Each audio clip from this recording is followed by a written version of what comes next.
आप सब पे सलामती हो। आज हम बात करेंगे लेंस के ऊपर।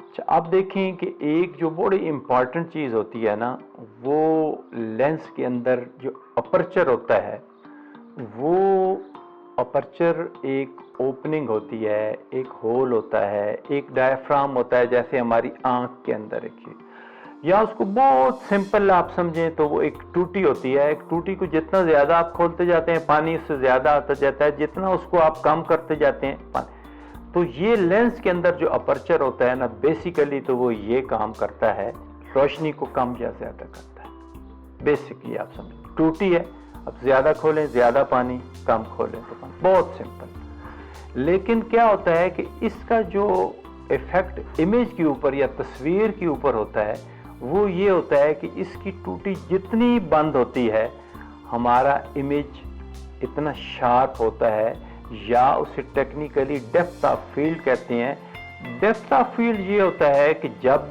मैं कैमरे से किसी भी स्पेसिफिक लेंस के साथ, किसी भी लेंस के साथ, एक सामने एक सब्जेक्ट है, एक बंदा खड़ा हुआ है, कोई दरख्त है, कोई चीज़ है, उसको जब मैं फोकस करता हूँ, तो जब मैं तस्वीर में देखता हूँ तो उसके आगे और पीछे, यानी आगे को फोरग्राउंड कहते हैं और पीछे को बैकग्राउंड कहते हैं, उसके आगे और पीछे की चीज़ें वो मध्यम या ब्लर या अनशार्प होती हैं।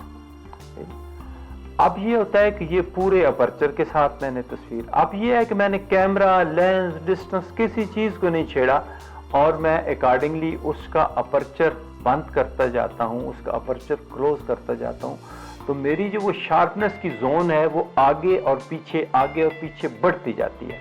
जब वो बढ़ती है तो उसको हम डेप्थ ऑफ फील्ड कहते हैं, और जब वो कम होती है तो उसको हम शैलो डेप्थ ऑफ फील्ड कहते हैं, कम डेप्थ ऑफ फील्ड कहते हैं, जब वो बढ़ती है तो ज्यादा।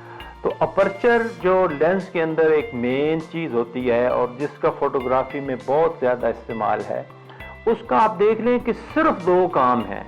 इसको आप समझ लें कि इसके अंदर एक ओपनिंग है, एक इसके अंदर वही टूटी की मिसाल लगी हुई है कि आप उसको जितना ज्यादा खोलते जाएंगे इतना ज्यादा रोशनी अंदर आएगी, जितना कम करते जाएंगे इतना रोशनी कम होती जाएगी। लेकिन इसका इफेक्ट तस्वीर पे ये पड़ेगा कि जितना आप अपर्चर को कम करेंगे इतनी आपकी तस्वीर शार्प होगी। जाहिर है आप अपर्चर को कम करेंगे तो रोशनी तो कम आएगी, उसको हम देखेंगे कि वो जो रोशनी कम आएगी उसको हम ज्यादा, वो अगले हमारे चैप्टर में जाके आएगा कि उसको हम कैसे मैनेज कैसे करते हैं। लेकिन आप अपर्चर के मतलब बहुत कंफ्यूजन पाई जाती हैं। अपर्चर में सिर्फ दो बातें आप समझ लें कि एक कि अपर्चर एक वेरिएबल होल होता है, एक वेरिएबल ओपनिंग होती है जिससे रोशनी कम या ज्यादा होती है, बस। और दूसरा ये कि इसका जो असर होता है, इसका इफेक्ट जो होता है वो तस्वीर पे पड़ता है, उसकी शार्पनेस पे पड़ता है। बस दो बातें अपर्चर के मतलब हैं, तीसरी और कोई बात नहीं। उस्मान गनी फोटोग्राफी को YouTube पर लाइक और सब्सक्राइब करें और बेल आइकन के बटन पर क्लिक करें ताकि नई वीडियोस की अपडेट्स आपको मिलती रहें।